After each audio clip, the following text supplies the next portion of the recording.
So I want to begin by thanking the Board of Governors for choosing Dr. Ram Raju. Dr. Raju came to us from the public health system in New York, and I am pleased to say that we've worked cooperatively ever since he arrived in October, kind of in the middle of our budget process, which was a real challenge for both of us.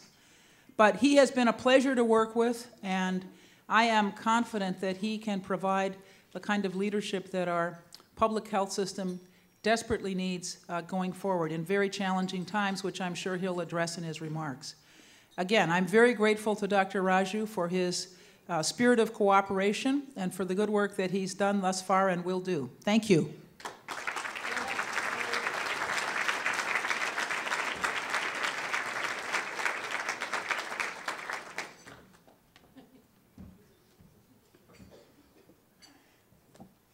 Thank you very much, Madam President. Appreciate that. First and foremost, I would like to thank Jay for giving me an opportunity today to join you, and thank all of you for coming.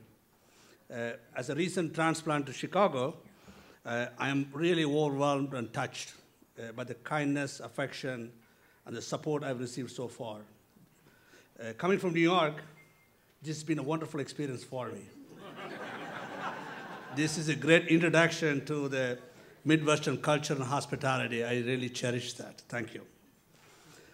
I want to start acknowledging people. The first and foremost is the system board, which the President has already alluded to, is giving me this amazing opportunity to be a part of the system. This group is made up of a group of very dedicated volunteers with a clear vision of how to provide public health care to the Cook County residents in a most cost-effective way. I'm honored to be to the dedicated group for entrusting me to guide our healthcare system. Together, we navigate the turbulent water of healthcare industry in this country. Very, very special word of thanks to the Madam President, who has been my ardent supporter, counsel, advice, and I cannot do a lot of my jobs without her help. And I'm always amazed at her continued commitment to the health system and the patients we take care of. And to my friend Kurt. Kurt has always been my personal advisor, and so many days he has really guided me well. Thank you, Kurt, for being here today.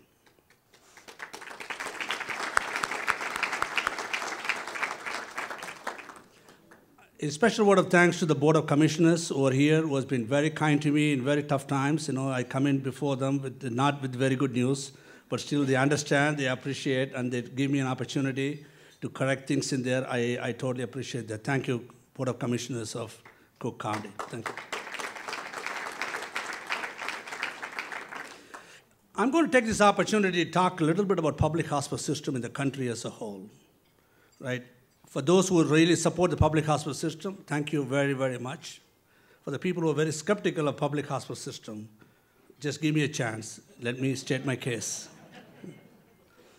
For many decades, if not centuries, the public hospital system has been one of the backbone of the healthcare industry in this country. As immigrants came to this country from far and wide, seeking religious and political freedom, and also for economic prosperity, the public hospital system was always there for them. It was a place where they sought care, they delivered babies, and some of them spent the last moments of their life in the public hospital system. Most of us, if you really go back in our ancestry, will definitely find a generation that sought and received care in a public hospital system in this country.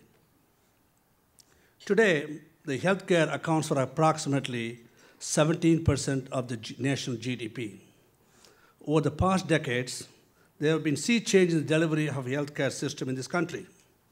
Hospitals have turned itself into a competitive industry, with the financial viability has become the measuring rod of success of that industry. These dramatic changes require the hospital to understand and quote various public markets and patient markets in order to remain viable and ultimately in order to remain open. The healthcare delivery model has shifted the public service, medical education-oriented hospitals into a market-driven, profit-oriented models. That is a sea change from what happened 30 years ago. In this market, the control of market becomes an important strategy on road to success in light of the new healthcare business model. Today, we are bombarded with the paid advertisements by the hospitals and medical centers, all vying for a segment of patients who really need a very expensive, high-end care. That's where the money is. However, for the public hospital, the simple fact is that we do not control the market we serve. To be a very powerful business model, you need to control the market you serve. But public hospital, we don't have the choice. The very nature of a mission necessitates our market consists primarily of patients which not-for-profit and profit choose not to serve. This is why we are called a safety net.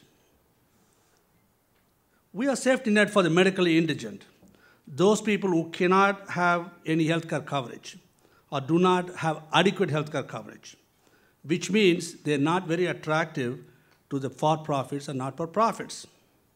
And many of us know very well that this category is not limited only to the low economic strata or unemployed.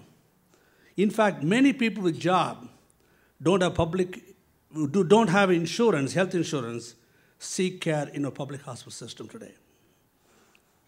We also the safety net for the disfranchised, the undocumented, mentally ill, and people with substance abuse issues. Of equal importance, we are the safety net for the entire healthcare delivery system in this country, because including the profits and not-profits, they want us to do exactly what we are doing today. It is better for them to do that. We serve the people no one is willing to serve, and we maintain a delicate balance of healthcare system, delivery system. The balance is public hospital system one side and for-profit and voluntary system other side. If we close our doors, the not-for-profit and for-profit will be impacted because they have to assume at least part of their care we are doing at the present time. The remaining portion, unfortunately, we go without any care. If you recall in the late 90s, when the discussions of building a new county hospital was surfaced, when Ms. Rostin was an instrument in getting it done, again, I thank her for her continued support. It was the board chairs and CEOs of the not-for-profit that staunchly advocated for building a new hospital. And the same folks who argued the county health system to remain open and continue the role as a crucial safety net for the healthcare delivery system throughout this county. However, this is not without a cost. Because we don't control our market share, our dependence upon the financial support of the government is inevitable. Our ability to carry out a mission depends upon the public funding, which is always under the knife, especially the Medicaid at the federal level, each and every budget cycle. As the political climate in Washington changes, as the federal government gets more and more polarized, funding for the public hospital system in this country is under constant threat. It is the constant threat to the level the public hospital system becomes non-sustainable financially. I sometimes wonder why we did not declare a public hospital as an endangered species. If you had done that, probably would have been in much better shape. At least you can't hunt me down, because that's illegal and federally prohibited. So, the public hospital system, patient population also gone through a very distinctive change. Because of market forces at work, our patient population largely distilled into a population of patients without any coverage, and they also have the most complex illness, which are very, very expensive to treat. As the nation feels the impact of the economic downturn, the electorate start questioning the need for public hospital systems. As the political climate shifts, even the most liberal legislators in the country are forced to seek cover, need to blame the public hospital, in part as at least a part of the economic issues in this country faces today, and leaving them ripe for further cuts for the federal government. Now, add the lightning rod of undocumented persons to this mix, who by nature always seek care of public hospital system. Now we have a perfect recipe for fueling more funding cuts and a Medicaid program in this country. These cuts are further fueled by a simplistic and faulty notion that some people have that if we don't provide care to the undocumented immigrants, somehow they all pack up and leave us. That is not going to happen very much. So this is our job to provide that. I'm all too aware that public hospital is perceived as a drain on the public funds and looked upon as a monolithic, inefficient institution with a strong union hold. They are viewed as hospitals for undocumented who has got no vote or a voice, as opposed to the Medicare population, which has got a very good voice and also got the ears of the legislators. While public hospitals are rightfully under the public scrutiny, we makes an easy target for the media. And we too often hand them over instances for the negative critics at various points of our life. It is a very difficult environment. We are fighting for the future of the public hospital system. Not only make the institution financially viable, but socially acceptable, and most importantly, publicly valued. Let me be perfectly clear. Many of the criticisms which are leveled at the public hospital system, and Cook County in particular, are valid. My charge as the health system CEO is to enable the dedicated providers and staff of this Cook County system to improve efficiencies and productivity, as well as to restructure the system, the care delivery model, in order not only to survive, but to thrive in the future healthcare model. Still, the global issues remain. How do the public hospital demonstrate value to the stakeholders whose support is so critical to the success of our mission? This is really an uphill battle, a big battle, but this is the battle we must wage, and we must win for the good of the public and the safety of this community. In considering the value of the public hospital system, we must also take into account the social benefits and the value it provides to the community. When I decided to accept the job in Cook County, I was thankful for once-in-a-millennium chance I got of heading an iconic healthcare system known in the country as a leader in public health. I would even go on to call it a national treasure if I have an opportunity to do that. Think about Cook County Health System, what they have done over 100 years to the community here. It welcomed immigrants, provided them with great care so the next generation can live up and contribute to a vibrant economy. It continues the tradition today. What value will place on that? This is the home for the first blood bank. Cook County Hospital imparted knowledge for thousands and thousands of doctors and nurses and other healthcare providers who went on to take care of patients, not only in the county, and also teach other people, not only in this county, not only in this country, throughout the world. We continue to do that today. What value will place on that? Stroger Hospital continued to be an economic engine of the western side. The hospital system has a distinguished history of contributing in a very meaningful way medical and scientific research, which furthered healthcare across the country, if not the world. What value will place on that? As previously said, Cook County has a large history of providing charity care to residents in the public hospital system. Last year in our system, we provided over $500 million of uncompensated care to the patient population. Most of them has got very complex illnesses and very expensive to manage. As a humane and compassionate society, we need somebody to provide the care for those patients. If it is not in the public hospital system, someone else has to step up and provide that care, or the patients will go untreated. What value will place on that as a safety net? Cook County Health System has got the world-renowned trauma center and burn unit. It's got the core center, which is known in the Midwest for the best treatment of HIV and AIDS. If anybody, trauma has got no social boundaries. If somebody gets unfortunately hit or hurt in a trauma, the chances are much better to survival in Stroger Hospital than any other hospital. The recent Pitbull story demonstrated that to us. What value will place on that? When you really need a trauma care, when we need to really do that, how do you want to do that? The role of public health is basically keeping the community healthy. And public health affects each and every one of them. When the H1N1 virus came in, I was in New York, and unfortunately 2 or 3 kids died. There was a panic across the thing. Public health has got no boundaries. There's no south side and north side, west side and east side. It affects everybody at every time. So when the public health nature of our community needs to be supported, and who is standing in the front line of that is the public hospital systems across the nation. Again, what value you will place on that? So you can see that measuring the public hospital system is not about dollars and cents. You must consider the value of the intangibles which we bring to the community. Now I fully recognize that we are asking the public to acknowledge and appreciate our intangible values we bring to the community. We have to do a better job with the performance. Take every step to improve our financial viability. Again, that's my charge, and I'm 100% committed to make that happen. What is the role of public hospital in the future? Who needs them?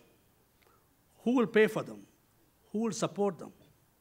And how will the public hospital will look like in the future? And again, how does the public hospital we hope should look like in the future? These are the questions which must be answered if we continue to restructure and reform our healthcare system in the country. Today's public hospital system essentially fills the role of emergency care, trauma care, and primary care in communities where the not-for-profit and profit choose not to serve because these markets are not conducive to their organizational and financial growth.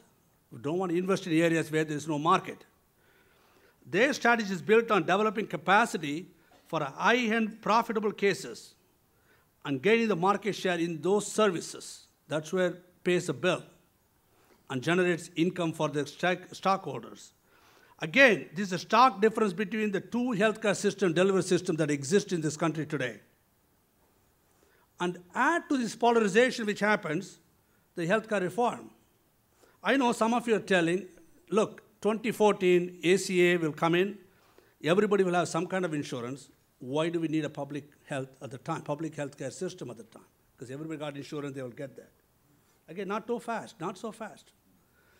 In the healthcare reform, the reimbursement model will shift towards incentivizing people, keeping people healthy, and reimbursing and away from reimbursing high-end care services. That's a good thing. So if you look into the future, primary care, chronic care, and preventive care should be reimbursed more favorably. Good news. The good news is also the public hospital have been doing this for many years for a very minimal reimbursements because this was not either sexy or more supportive of doing those things at that point. So people did that. Thus, we are in a much better position to provide those kind of cares because that's what public hospital did for many, many years. So finally, the government decided, okay, fine, we are going to fund health care. For all this decade, they have been actually paying for sick care. There's a big difference. The entire industry was based on sick care.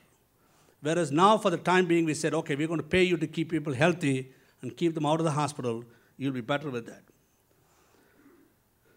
The focus is providing that care and not providing the lucrative high-end cares, which helps the hospital system, but not necessarily communities' needs are not met at various points. It is also encouraging our legislators that are finally squarely address health care reform. I am concerned that the government did not change the reimbursement system to the degree necessary to repair the delivery system, which is clearly broken. I'm also concerned without the adequate funding for the government, the post-healthcare reform system may not look any different from the pre-healthcare reform system.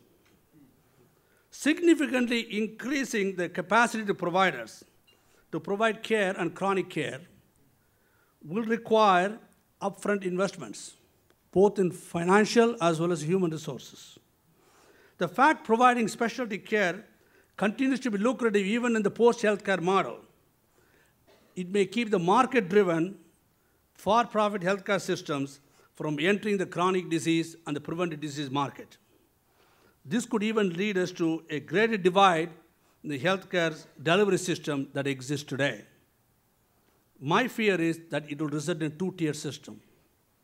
The upper tier will serve all the people who can afford the commercial insurance, and they will receive their care in the not-for-profit and profit institutions. The lower tier, which will consist of poor and middle class, and the people who are working cannot afford health insurance, will be cared in the safety net hospital systems, which is, some of them are here today, and the safety nets which will survive after the healthcare tsunami is gone. I don't know how many of them are going to be standing up and trying to provide the care we need to care across the nation, because they're all, as I say, endangered species, and they're threatened every single day. If that happens, the present problem which is happening, access to care in the lower tier market, will get much worse, because it is going to add a new dimension to that. In my opinion, the government must assume the responsibility for providing health care for more medically indigent citizens and the undocumented persons. From a public health point of view and the public safety point of view, this is best interest of us, all of us, to do that, because public health will affect everybody. If the person next to us who's undocumented gets an illness which is communicable, it is going to be transmitted across the city within a very short period of time. And we need a powerful healthcare system to provide that kind of vaccination, immunization, flu vaccine, whatever need to be done at a various level. So the government subsidy must be more than minimal to funding the necessary to keep the doors open. We cannot safely and humanely take care of a system like public hospital system without adequately meeting their capital and operational needs. To do anything will actually widen the great divide. I talked about the two-tier system. The divide will get widened beyond our imagination. The big part of public hospital system's ability is to succeed. It will be the recognition of the public sector unions that they must step up and shoulder the fair share of important responsibilities that we as a society must assume. The government-operated public health systems and the public unions must collaborate to create and maintain a public hospital system which can thrive and compete in the new healthcare model. This means real compromises. Going forward, the pay increases should be based on fair evaluation of the employee's productivity and performance, not on seniority. If someone reasonably cannot perform the job function, after a very full and fair process, they need to be replaced by somebody who can do the job. We, the management union alike, owe this to our dedicated and passionate employees who work tirelessly day in and day out to see that the patients have an access to and receive a quality care. No doubt union leadership in Cook County agrees with these basic tenets and is as committed as we are to the success of this healthcare system. One thing I would like you to understand, that even in the best and the most efficient public hospital systems, they need financial support. The notion that public hospitals somehow can kind of build themselves out of their way and get the revenue targets, it is simply wrong. There's always be a structural deficit in the public system which needs to be bridged by the government funding. I hope there will come a time in our lifetime, hopefully, the public healthcare system is genuinely looked upon as a vital public service and is considered the same category with other similar public service organizations like a police, fire, and sanitation. We would not for a minute think of we being without a public safety and public health organization like police, fire. So I ask you, how are the vital healthcare services of this community delivered by the public hospital system to those who can't afford that is any different from that? That's a public entity by itself. Indeed, we do exactly opposite. We implicitly declare that the public hospital is a business with the revenue targets attached to it. This leaves a public hospital system in a state of purgatory because it's had to function as a business model with no control of the market they serve at any particular time. Of course, the public hospital must operate more efficiently and act as a proper stewardess of public finance. I agree and understand completely. but we continue to struggle to find our true identity. Are we a hospital business, or are we a public service? I hope you'll agree at one time they will consider this a public service and appropriately fund this at various levels in this country.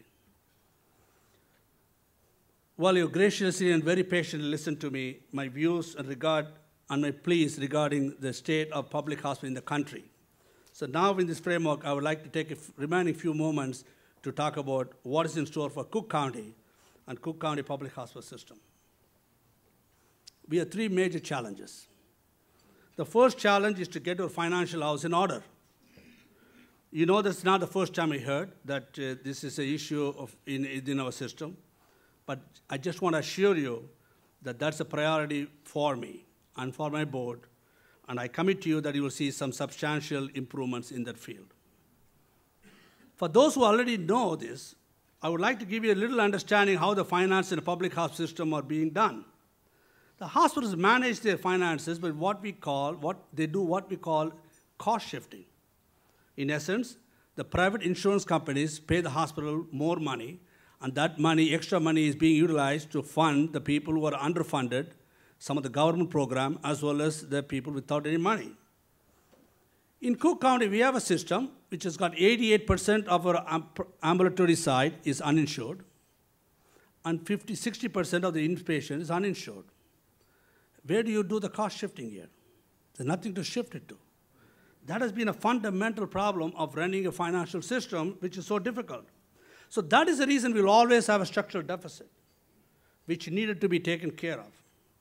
The second major challenge Cook County health system will face is that we must retain our present market once a significant portions of existing population will become Medicaid eligible under 2014 Accountable Care Act.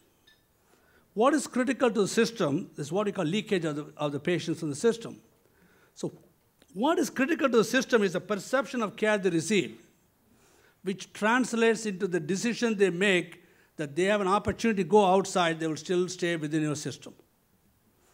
Again, it's a perception of care, not the quality of care.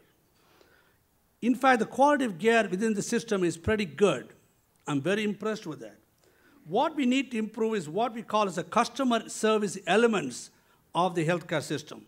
Wait times, availability of parking, availability of appointments to see the doctors, friendliness of staff. Those kind of things need to improve. These are the areas we must improve if we want to retain those patients within our fold after they get Medicaid in 2014. Third and most important thing is that we must transform our system from a doctor-centric medical education model to a patient-centric chronic care model. This is a significant change, and it will likely meet with the resistance initially. This is an old story. The guy who made the best buggy whips, right, he did a fantastic job. He was the last guy to accept that the horseless carriages have come into the picture. There won't be no more horse carriages walked around this place. Motor cars have been invented, they are going to be in there. The reason it is difficult for him to understand that because he made the best buggy whips he could ever think of. That's what he maintained, that's what he did, right? In a way, it is to be expected the health system like this, which has been there for many, many years, which has got a laudable, impressive, historical things of doing those things, need to change completely different model within a short period of time. And that's going to be a tough one to get it done. By change, I mean we must strive in order to provide services to all the patients who will surely continue and need our services. Doing anything less than that, in my opinion, will be a tremendous injustice to the residents of Cook County and both of us and people who use the system and the people who don't use the system at the present time. So how do you put them together? Patient's perception of care, the care coordinated model, patient-centric model, and the financial stability. Everything come together with what we are planning to do as a 1115 waiver from the federal government. I'm very thankful to the President and Kurt and the people who are really pushing this along and trying to get it done.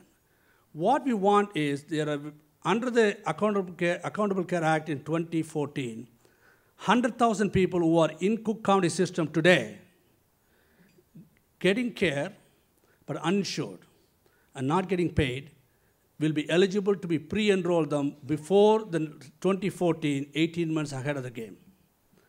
It does good things to everybody. The three people who are being affected, the patient, the county and county health system, and the state. The patients benefit from it because we all know when they have an insurance, access gets better and they seek care. And also it is for the patient, we will be able to get a coordinated model, preventive medicine, primary care model, which will make them keep them healthy and keep them out of the hospital system so that they remain healthy. So it's good for the patient. For the county, it is good because it adds money to our existing structural deficit and makes us much more viable financially.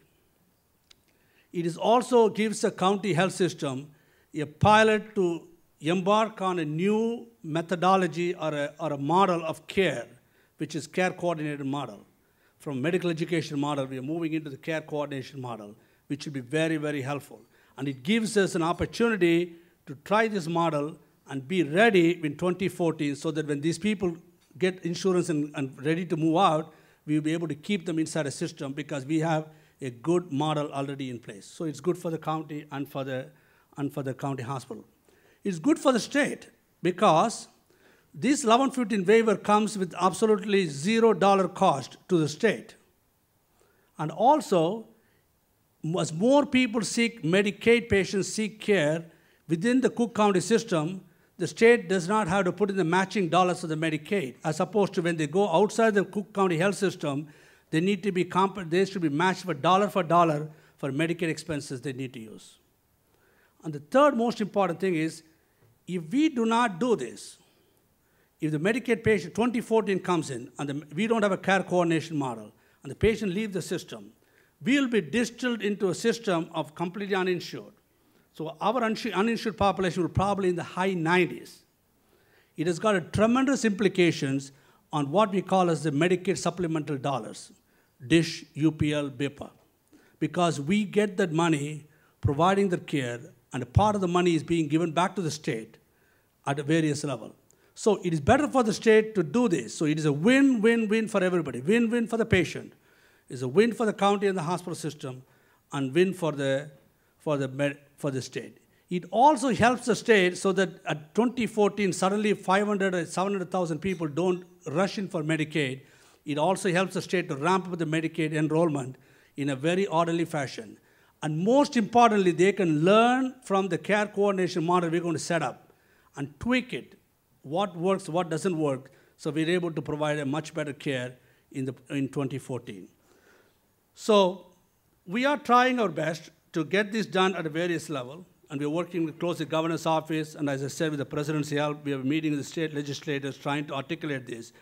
It'll help us tremendously in getting the three things we need to do. It'll get the system ready for 2014 by creating care coordination model so that we don't sell the old buggy whip again. Two, it'll help us to give us a structural deficit. And the third thing it'll keep our patients within our system.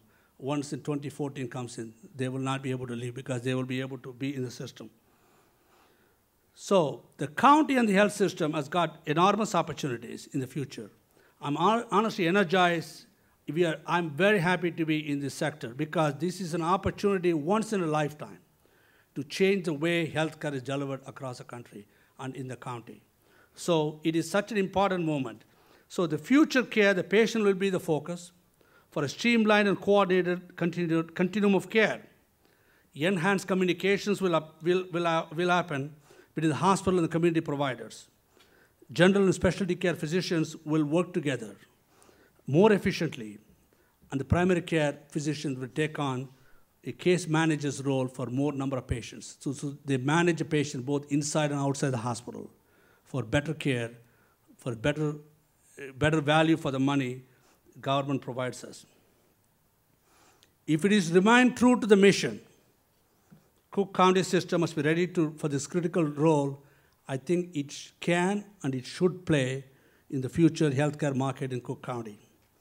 We are committed to doing our part, and I respectfully call upon each of you to support the system, to understand the value of the system, the intangible and tangible benefits it brings to the community, and which I have outlined today.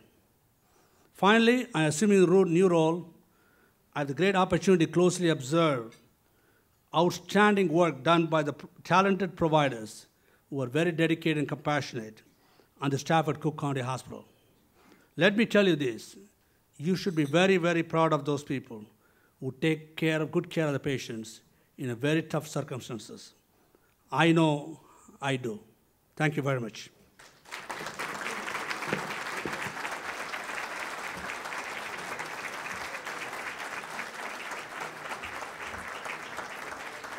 Thank you.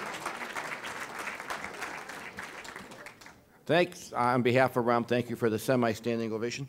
By the way, anyone wants to sell buggy whips at 42nd Ward has plenty use for them. We have a young Ginny here. We'll take the questions. We have one already, early voting. Bruce Handler, where are you, Bruce? I assume he's here. Boy, these lights are bright. This is like the movie The Artist. Here we go. What impact do you predict closing county mental health services soon on Stroger Hospital, Chicago Police Department, and Cermak Hospital? 25 words or less. What do you predict? Bruce, if I understand the question, you said what will be the impact of it? The impact will be devastating. City closures. Oh, okay, all right. Now he said county mental health service. Okay, all right. No, that's what happens. The whole talk is about putting more and more strain on the public hospital system, right? Any services either not provided on healthcare sector is a whole spectrum of hospitals on both sides. Public hospital, county hospitals, city hospitals, and then we have profit, not-for-profit, safety nets, then you have the high-end profit institutions. Any shift of patients, as a shift happens, that's what it will be a two-tier system. If you have money, you'll buy insurance, you go to the higher tier. If you don't have the money, you cannot buy the insurance, you go to the lower tier. That's what will happen. The divide will be the greatest as you do this. So that is why I think we have to really set up a system, because everything has got implications. It's not city versus county. Again, the illness has got no boundaries. It has got no government. It affects everybody all the time. So it has got tremendous impact across the board, whatever happens with that. So that's why anything we do, we need to look at it in a much more broader global perspective, seeing how things will work out before you do any of those things. Seeing no more questions, or barely seeing, we have the brightest lights we've ever had, Jay. I don't know what's going on here, but maybe this is called reform. I'm not sure. By the way, since this is the last question, take out paper. Madam President, as a former teacher, you know about this. We're giving a quiz on Ram's presentation, and I expect it'll not be multiple choice. Okay. From Miss Myrna Mazer, well-known consultant on health issues. What exactly is care coordination model? Who will be giving direct care? Is that PAs? Yeah, PAs. Nurse practitioners, etc. The new paradigm, again, the answer is all of them. The new paradigm will be a medical home model, right? Every medical home will have a doctor, a nurse practitioner, a PA, medical assistants, LPN, all those sections in there. And they take care of, let's say, 1,000, 2,000 patients, depending on the risk stratification. So let's say that we have 100,000 patients tomorrow present in Cook County. We'll risk stratify them. Some people need a low touch. Some people need a very high touch. So depending on that, they will be allocated to what we call as the empanelment. They go to a panel, and there is a doctor. So everybody knows who the doctor is, who the nurse is, how to get hold of them, and what needs to be done. So that is a care coordination model, so that the care is coordinated not only inside the hospital, inside the clinic, also outside the clinic. Most of the emergency rooms visits happen because people are scared. People are worried. They want to talk to somebody to reassure them that it is perfectly fine, you can wait till tomorrow to see your doctor. If we have that system in place, most of the emergency rooms are very different. In fact, we're talking about it. If you go to an emergency room, your chances are much higher getting admitted because the emergency room looks at you much more differently than a primary care doctor because that's what they're supposed to do. You walk in the emergency room, they have to rule out the most devastating, life-threatening condition first before they go down the chair. As opposed to in a primary care, you work the patient up. This is what we call as a medical workup. So you go to the doctor the first day, he doesn't order the MRI. He does a physical examination, he orders some basic blood test, and he asks you to come back. If you go to the emergency room, the first thing you will get is a CAT scan because they're worried about the devastating, life-threatening condition at some level. So that is why it is much more beneficial to have this care coordination model, which everybody has to come into that. PAs and the other providers need to be a part of the system. Again, in a healthcare model, which is heavily invested on medical education, that is a different way of dealing with that. Because we are more accustomed to working with the residents, not with the PA and nurse practitioners. So we need to change our methodology, how we want to do that, and engage them in a care. Because we simply do not have enough doctors in this country to take care of all the 17 million people who get insured overnight in 2014 under the new plan. So we simply don't have the capacity across the nation. So they need to bring in other care providers into the system to provide care. Okay, we have one more question. I'll write in.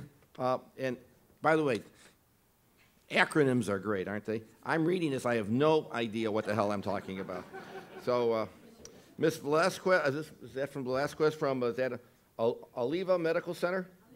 Alivio. Now, all you experts will know this. Freddie Lebed, help me out on this, will you please? What is the role of the Fqhcs? That's what I meant. Comment, thank you. Thank you for the question. Again, it gives an opportunity to kind of address some of the concerns which are raised in this. Fqhcs, Federally Qualified Health Centers, does a phenomenal job of doing primary care in areas, in geographically located areas, and they do a phenomenal job. The 1115 waiver or care coordination model is all about inclusion, not cannibalizing each other's market. That's what we've done for 60 years, right? We cannibalize each other's market. You have a good neurosurgeon, I am going to steal the neurosurgeon from you. If you have a 64-slide CAT scan, I'm going to put a 128-slide CAT scan so that I can compete with you and take away patients from the other side. This care coordination 1115 is all about collaboration. First of all, it is not for patients who already have Medicaid. So if the Fqhc has got a patient who's in Medicaid already, this is not affected by that because they continue with the doctor. If the Fqhc treats a patient who's uninsured today, will get insurance tomorrow, there is absolutely no intention on our part to take this patient into Cook County Health System. Our problem is opposite. We have just too many patients. Patients wait a long period of time. And to develop a care coordination model, I got to collaborate and cooperate, not to compete. So Fqhcs and primary care doctors and community-based providers are going to be part of the system to providing that care so that we can make everybody healthy.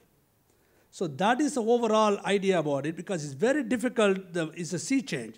Because for 60 years running different hospitals, I can tell you, we always want to compete. We go down, look at the market, who is powerful, who is not powerful, what is his thing, what can I steal from him, right? That's the way we did the market. Now is an opportunity to do something different. Something different in the sense of collaborate and cooperate, keep people healthy. And anybody who is willing to do that, absolutely. There's only three things, Carmen, we need to be very sure of. If the doctor Fqhc does good quality work, there's enough access, and the patients are satisfied, there is no reason to take this patient out of the system because they're getting good care. There's only three things you have: access, quality, and satisfaction. If it's already there, it will be suicidal or absolutely foolish on the part of anybody to go and do that. So this is not about competition. It's mostly about collaboration and cooperation so that we can build a good healthcare system for the Cook County. This is the last question. This is no more wound lines. This is the deadline, and the only reason I'm doing it is because it's from one of the tigers at the City Club, Miss Betty Lou Salzman, from the Sinai Health System, and used to be part of the 44th Ward in the 1960s. The Director of Health Care and Family Services promoting to go to a managed care system for Medicaid. I assume that's the question. You want Ron's opinion on that. Go ahead. You know, I come from a system which has got a very efficient Medicaid managed care program, which basically gave a lot of care at the same time remained profitable, right? Chicago is very different, state of Illinois is very different, because I understand from people that this was attempted sometime in the early 90s and they did not get too far with those things in there. So now we have, instead of managed care, we talk about coordinated care. The problem managed care fell through in 1990s is because this is not managed care, it's managed cost. We try to manage a cost, not the care. That's why it fell through. And it will again fall through if you believe that you are going to manage a cost. It is managing the care, so there's no duplication, no competitiveness. So don't repeat the same test 5 times. Best practice guidelines. Everybody follows the same guideline how to practice medicine, so that people just don't do whatever they want to do. Right? That is what it's about. So as a managed care, I know it's got a bad connotation here. The way it was perceived and the way it was built was very different from what really happened here. So I just wanted to give that into consideration. We do that. It doesn't matter whether it's a company doing it, you're doing it, a county doing it. There has to be care management. You got to manage the care of the people. Simply, people cannot be afford to go wherever they want and collect whatever care they wanted, because most of them don't know how to access care. So we have to be the leaders and be able to tell them how to get it done. So if you look at it that way, then it will be a very good way of doing things in the future. Again, don't confuse managed care with managed care companies. There are two completely different things, and that is they're managing the cost, not the care.